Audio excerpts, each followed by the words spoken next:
ನೇರವಾಗಿ ವಿಷಯಕ್ಕೆ ಬರೋಣ. ಪ್ರಶಾಂತ್, ಡಿ ಕೆ ಶಿವಕುಮಾರ್ ಅವರು ಮುಖ್ಯಮಂತ್ರಿ ಆಗಬೇಕು ಅನ್ನುವ ತಯಾರಿಯಲ್ಲಿದ್ದಾರೆ.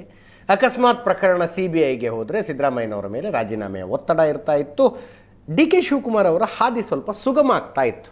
ಆ ಮೂಲಕ ಮುಖ್ಯಮಂತ್ರಿ ಆಗೋದಾದರೂ ಓಕೆ ನಾನು ಅಂತೇನಾದರೂ ಡಿ ಕೆ ಶಿವಕುಮಾರರ ಮನಸ್ಸಿನಲ್ಲಿತ್ತ. ಈಗ ಸ್ಟ್ರಾಟಜಿಗಳು ಚೇಂಜ್ ಆಗ್ತಾವ ಅವ್ರದ್ದು?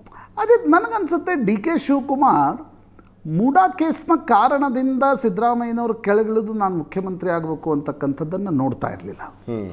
ಯಾಕಂದರೆ ಅವ್ರಿಗೆ ಡೇ ಒನ್ನಿಂದ ಡಿ ಕೆ ಶಿವಕುಮಾರ್ ಒಂದು ಪೊಲಿಟಿಕಲಿ ನನಗನ್ಸುತ್ತೆ ಅವರ ರೀಡಿಂಗ್ ಇರತಕ್ಕಂಥದ್ದು, ಮೂಡಾ ಕೇಸ್ನ ಕಳಂಕವನ್ನು ಹೊತ್ತಿಕೊಂಡು ಕೆಳಗಿಳಿಯೋದಾದರೆ ಸಿದ್ದರಾಮಯ್ಯನವರು ಮತ್ತೆ ವಾಪಸ್ ಕುರ್ಚಿಗೆ ಬರ್ತಕ್ಕಂಥ ಯೋಜನೆ ಮಾಡಿಯೇ ಯಾರನ್ನಾದರೂ ಕೂಡಿಸ್ತಾರೆ ಹೊರತು ಡಿ ಕೆ ಶಿವಕುಮಾರ್ ಥರದವ್ರನ್ನ ಕೂಡಿಸಲ್ಲ.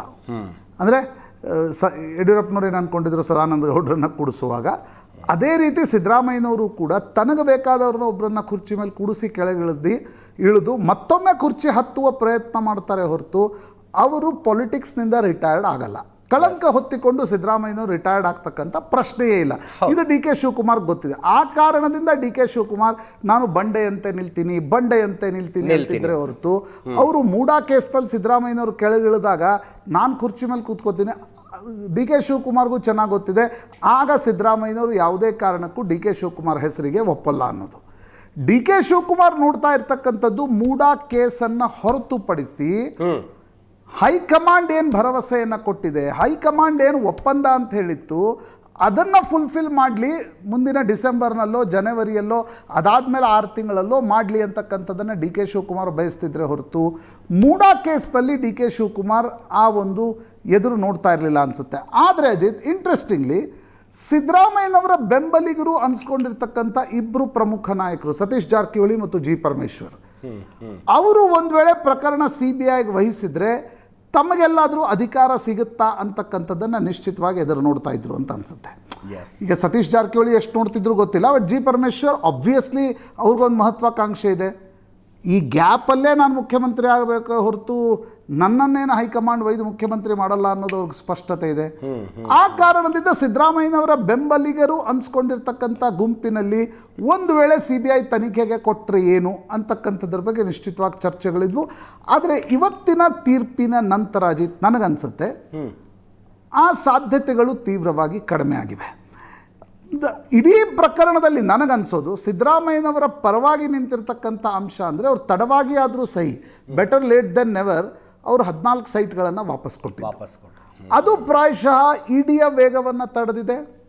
ಅದು ಪ್ರಾಯಶಃ ಇವತ್ತಿನ ಹೈಕೋರ್ಟ್ನ ತೀರ್ಪಿನ ಮೇಲೂ ಕೂಡ ಅದರ ಇಂಪ್ಯಾಕ್ಟ್, ಆ ಒಂದು ನಿರ್ಧಾರದ ಇಂಪ್ಯಾಕ್ಟ್ ಇದೆ ಅನ್ಸುತ್ತೆ. ಯಾಕಂದರೆ so it is not just perception wise, ಅಂದರೆ ಪ್ರಕರಣದ ಪರ್ಸೆಪ್ಷನ್ ಬದಲಾಗ್ಬಿಟ್ಟು ಸಿದ್ದರಾಮಯ್ಯನವರು ವಾಪಸ್ ಕೊಟ್ಟರೆ ಲೀಗಲಿ ಕೂಡ ಅದರ ಇಂಪ್ಯಾಕ್ಟ್ ಆಗಿದೆ ಅಂತೀರಿ. ಈಗ ನೀವು ಟ್ಯಾಂಜಿಬಲ್ ಇನ್ಕಮ್, ನೀವೊಂದು 2 ಸೈಟ್ ಮಾರಿದ್ರು ಅಂತ ಅನ್ಕೋಣ.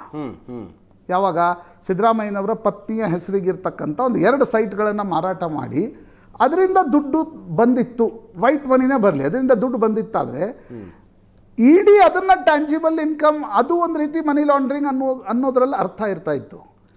ಯಾವಾಗ ನೀವು 14 ಸೈಟ್ಗಳನ್ನೇ ವಾಪಸ್ ಕೊಟ್ರಿ, you have not gained any profit, ಅವಾಗ ನಿಮ್ಗೆ ಮನಿ ಲಾಂಡ್ರಿಂಗ್ನ ಪ್ರಶ್ನೆ ಇಲ್ಲಿ ಬರುತ್ತೆ. ಅಂದರೆ ನಿಮ್ಮ ಕೈಗೆ ಏನಾದರೂ ದುಡ್ಡು ಹತ್ತಬೇಕಲ್ವ, ಮನಿ ಲಾಂಡ್ರಿಂಗ್ ಅಂತಂದರೆ ನಿಮ್ಮ ಕೈಗೆ ಏನಾದರೂ ದುಡ್ಡು ಹತ್ತಬೇಕು. ಲಾಭ ಹತ್ತಿತ್ತು ನಿಜ, ಆದರೆ ಆ ಲಾಭ ಮಾನಿಟೈಸೇಷನ್ ದುಡ್ಡಾಗಲಿಲ್ಲ. ಶಿವಣ್ಣ, ಸಿದ್ದರಾಮಯ್ಯನವರ ಪರ ವಕೀಲರು ನಮ್ಮ ಜೊತೆಗೆ ಫೋನ್ ಸಂಪರ್ಕದಲ್ಲಿದ್ದಾರೆ. ಕಂಗ್ರ್ಯಾಚುಲೇಷನ್ಸ್ ಶತಭಿಷ ಅವರೇ. Thank you sir, thank you very much. ಏನು ಈ ಕೇಸ್ನಲ್ಲಿ ಟರ್ನಿಂಗ್ ಪಾಯಿಂಟ್ ಆದ ವಾದ ಯಾವುದು ಅಂತ ಅನಿಸುತ್ತೆ? ಯಾವ ಪಾಯಿಂಟ್ ನಿಮ್ಮ ವಕೀಲರು ಏನು ಸೀನಿಯರ್ ಕೌನ್ಸಿಲ್ಗಳು ರಿಪ್ರೆಸೆಂಟ್ ಮಾಡಿದ್ರು, ಅವರು ಹಾಕಿದ ಯಾವ ಅಂಶ ಅಂತಿಮವಾಗಿ ತೀರ್ಪಿಗೆ ಕಾರಣ ಅಂತ ಅನ್ಸುತ್ತೆ? ನಾವು ಮೊದಲನೇ ಅಂಶ ಬಂದು ಸ್ನೇಹಮಯಿ ಕೃಷ್ಣ ಅವರು ತರಾತುರಿಯಲ್ಲಿ ರಿಟ್ ಅರ್ಜಿಯನ್ನ ಸಲ್ಲಿಸ್ತಾರೆ. ಅವರು ಸ್ಪೆಷಲ್ ಕೋರ್ಟ್ ಮುಂದೆ ದೂರು ಸಲ್ಲಿಕೆ ಮಾಡ್ಬೇಕ ಸಂದರ್ಭದಲ್ಲಿ ಇದು ಲೋಕಾಯುಕ್ತನೇ ತನಿಖೆ ಮಾಡ್ಲಿ ಅಂತ ಕೇಳಿದ್ರು. That was their prayer. Special court ಆದೇಶವನ್ನ ಮಾಡತ್ತೆ 3 ತಿಂಗಳಲ್ಲಿ ಮೈಸೂರು ಲೋಕಾಯುಕ್ತ ಅಂತಿಮ ವರದಿಯನ್ನ ಕೊಡಬೇಕು ಅಂತ. ಓಕೆ 27ನೇ ತಾರೀಕು ಮೈಸೂರು ಲೋಕಾಯುಕ್ತ FIR ರಿಜಿಸ್ಟರ್ ಮಾಡ್ತಾರೆ. ಅದೇ ದಿನ ಇವರು ರಿಟ್ ಅರ್ಜಿಯನ್ನ ಸಲ್ಲಿಸ್ತಾರೆ. ಲೋಕಾಯುಕ್ತ ಅವರು ಬೇಡ ನಮ್ಗೆ CBI ಕೊಡಿ ಅಂತ ಕೇಳ್ತಾರೆ. ಓಕೆ, ಮೊದಲನೇ ಅಂಶ. ಸೊ ಸ್ನೇಹಮಯಿ ಕೃಷ್ಣ ಅವರು ಅವಸರ ಮಾಡಿದ್ದು ನಿಮಗೆ ಫೇವರೇಬಲ್ ಆಯ್ತು, ನಂಬರ್ 1. ಓಕೆ, ಅವಸರ ಮಾಡಿದ್ದು ಒಂದು ಭಾಗದ ವಾದ. ಓಕೆ, ಆಮೇಲೆ Lokayukta is an independent agency, it has its own institutional autonomy ಅಂತ ನಾವು ವಾದವನ್ನ ಮಾಡಿದ್ರಿ. ಅದೇ ರೀತಿ ಇವತ್ತು ಮಾನ್ಯ ಉಚ್ಚ ನ್ಯಾಯಾಲಯ ಕೂಡ Lokayukta is insulated from external influence ಅಂತ ಆದೇಶವನ್ನ ಮಾಡಿದ್ದಾರೆ. ನಮ್ಮ ಸುಪ್ರೀಂ ಕೋರ್ಟ್ ಆದೇಶ ಆಗಿರ್ಬೋದು ಅಥವಾ ನಮ್ಮ ಹೈಕೋರ್ಟಿನ ಡಿವಿಷನ್ ಬೆಂಚ್ ಯಾವ ಸಂದರ್ಭದಲ್ಲಿ ಲೋಕಾಯುಕ್ತವನ್ನ ಸ್ಥಾಪನೆ ಮಾಡಿ ACBನ ರದ್ದುಗೊಳಿಸಿದ್ರು, ಆ ಆದೇಶದಲ್ಲಿ ಲೋಕಾಯುಕ್ತ ಅವರು ಏನೋ ಮುಖ್ಯಮಂತ್ರಿಗಳನ್ನೇ ಜೈಲ್ಗೆ ಹಾಕುವಂತಹ ಸಂಸ್ಥೆ. ಅದರ ವಿರುದ್ಧ ನೀವು ಬೇಸ್ಲೆಸ್ ಅಲಿಗೇಷನ್ಸ್ ಮಾಡಕ್ಕಾಗಲ್ಲ. ಮಟೀರಿಯಲ್ ಆನ್ ರೆಕಾರ್ಡ್ ನ ಪರಿಗಣಿಸಿ ಇದರಲ್ಲಿ ಯಾವ ತರಹದ ಲೋಪಗಳಿದೆ ಅಂತ ನಿಮಗೆ ಪಾಯಿಂಟ್ ಔಟ್ ಮಾಡಬೇಕು. ಆದ್ರೆ ಈ ಪ್ರಕರಣದಲ್ಲಿ ಪಾಯಿಂಟ್ ಔಟ್ ಮಾಡೋಕೆ ಅವಕಾಶನೇ ಇಲ್ಲ. FIR ರಿಜಿಸ್ಟರ್ ಮಾಡ್ಕೊಳ್ತಾರೆ, ಮತ್ತೆ ಇದು ಬೇಡ ನಮ್ಗೆ ಲೋಕಾಯುಕ್ತ ಅವರು ಇನ್ಸುಲೇಟ್ ಮಾಡ್ತಾರೆ ಚೀಫ್ ಮಿನಿಸ್ಟರ್ ಅಂತ ವಾದವನ್ನ ಮಾಡ್ತಾರೆ. ಇದ್ಯಾವ ರೀತಿ ಅಂತ ಹೈಕೋರ್ಟ್ ಪ್ರಶ್ನೆ ಮಾಡತ್ತೆ. ಅವ್ರ 3ನೇ ಇಶ್ಯೂ ಅಲ್ಲಿ ಹಂತ ಹಂತವಾಗಿ ಲೋಕಾಯುಕ್ತ ಅವರ ವರದಿಯನ್ನ ಹೈಕೋರ್ಟ್ಗೆ ಅವರು ಸಲ್ಲಿಸ್ತಾ ಇದ್ರು.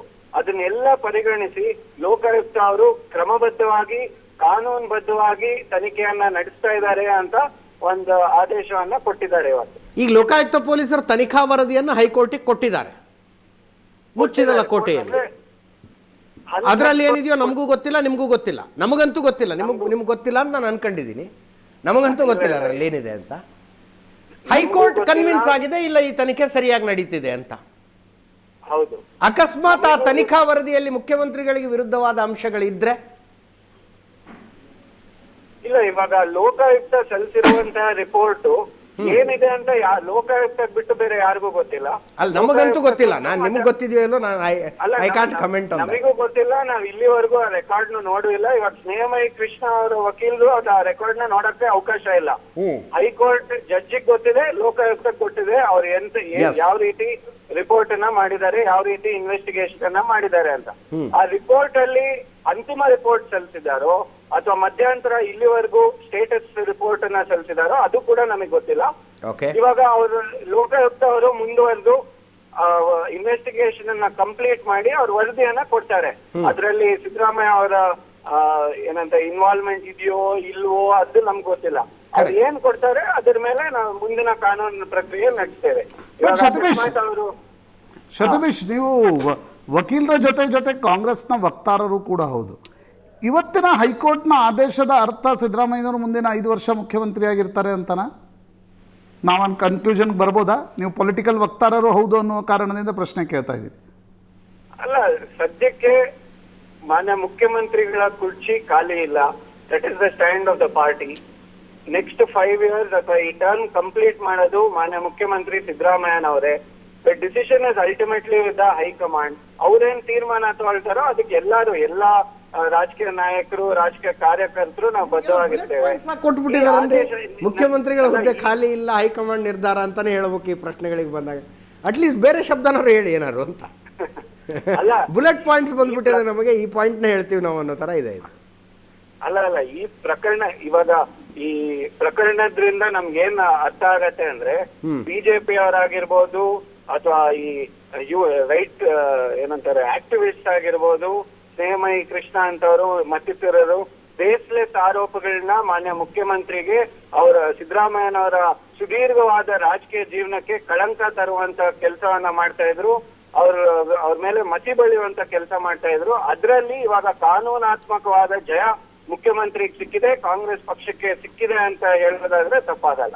ಬಟ್ ಶತಬೀಶ್, ಒಂದ್ ವೇಳೆ ಹೈಪೋಥೆಟಿಕಲಿ ಲೋಕಾಯುಕ್ತ ವರದಿಯಲ್ಲಿ ಅಥವಾ ಲೋಕಾಯುಕ್ತ ತನಿಖಾ ವರದಿಯಲ್ಲಿ ಮುಖ್ಯಮಂತ್ರಿಗಳ ಪಾತ್ರ ಏನೂ ಇಲ್ಲ ಅಂತಕ್ಕಂಥದ್ದು ಏನಾದರೂ ಫೈಂಡಿಂಗ್ಸ್ ಬಂದರೆ ಈ ಪ್ರಕರಣಕ್ಕೆ ಪೂರ್ಣ ವಿರಾಮ ಅಂತ ಅರ್ಥನಾ? ಇಲ್ಲ, ಅಂದ್ರೆ ಕಾನೂನಾತ್ಮಕವಾಗಿ ಅವ್ರಿಗೆ ಹಲವಾರು ಅವಕಾಶಗಳಿದೆ. ಅವ್ರು ಇವಾಗ ಫಾರ್ ಎಕ್ಸಾಂಪಲ್ ನೀವ್ ಹೇಳ್ತಾ ಇರೋದು ಲೋಕಾಯುಕ್ತ ಬಿ ರಿಪೋರ್ಟ್ ಹಾಕ್ತಾರೆ ಸಿದ್ದರಾಮಯ್ಯ ಅವರ ವಿರುದ್ಧ, ಅವ್ರ ಕುಟುಂಬಸ್ಥರ ವಿರುದ್ಧ ಯಾವುದೇ ತರಹದ ಇನ್ವಾಲ್ವ್ಮೆಂಟ್ ಇಲ್ಲ ಅಂತ ರಿಪೋರ್ಟ್ ಸಲ್ಲಿಕೆ ಮಾಡಿದ್ರೆ ಕಂಪ್ಲೇನೆಂಟ್ ಆದಂತ ಸ್ನೇಹಮಯಿ ಕೃಷ್ಣಗೆ ಪ್ರೊಟೆಸ್ಟ್ ಪೆಟಿಷನ್ ಹಾಕುವಂತ ಎಲ್ಲ ಅವಕಾಶಗಳು ಕೂಡ ಇದೆ. ಅವರು ಸ್ಪೆಷಲ್ ಕೋರ್ಟ್ ಮುಂದೆ ಹೋಗಿ ಒಂದು ಪ್ರೊಟೆಸ್ಟ್ ಪೆಟಿಷನ್ ಹಾಕ್ಬೇಕು. ಆ ಪ್ರೊಟೆಸ್ಟ್ ಪೆಟಿಷನ್ ಮೇಲೆ ಮತ್ತೆ ವಾದ ವಿವಾದಗಳಾಗತ್ತೆ. ಅವಾಗ ಜಡ್ಜ್ ತೀರ್ಮಾನ ಮಾಡ್ತಾರೆ ಇವರು ಲೋಕಾಯುಕ್ತ ಕೊಟ್ಟಿರುವ ರಿಪೋರ್ಟ್ ಸರಿ ಇದೆಯೋ ಅಥವಾ ರೀಇನ್ವೆಸ್ಟಿಗೇಷನ್ ಅಥವಾ ಫರ್ದರ್ ಇನ್ವೆಸ್ಟಿಗೇಷನ್ ಆಗ್ಬೇಕು ಅಂತ ಆದೇಶವನ್ನ ಮಾಡ್ತಾರೆ. ಅದನ್ನ ಚಾಲೆಂಜ್ ಮಾಡ್ಕೊಂಡು ಮತ್ತೆ ಹೈಕೋರ್ಟ್ ಸುಪ್ರೀಂ ಕೋರ್ಟ್ ಆ ಅವಕಾಶಗಳು ಅವ್ರಿಗೆ ಇದ್ದೇ ಇರುತ್ತೆ. ಅಕಸ್ಮಾತ್ ಚಾರ್ಜ್ ಶೀಟ್ ಫೈಲ್ ಮಾಡಿ ಇವ್ರ ಇನ್ವಾಲ್ವ್ಮೆಂಟ್ ಇದೆ ಅಂದ್ರೆ ನಾವು will have to run trial. Okay thank you ಶತಾಭಿಷ.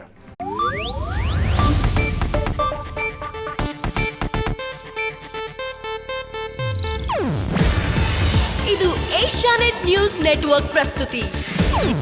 ನೀವು ನೋಡ್ತಿದ್ದೀರಾ ಏಷ್ಯಾನೆಟ್ ಸುವರ್ಣ ನ್ಯೂಸ್.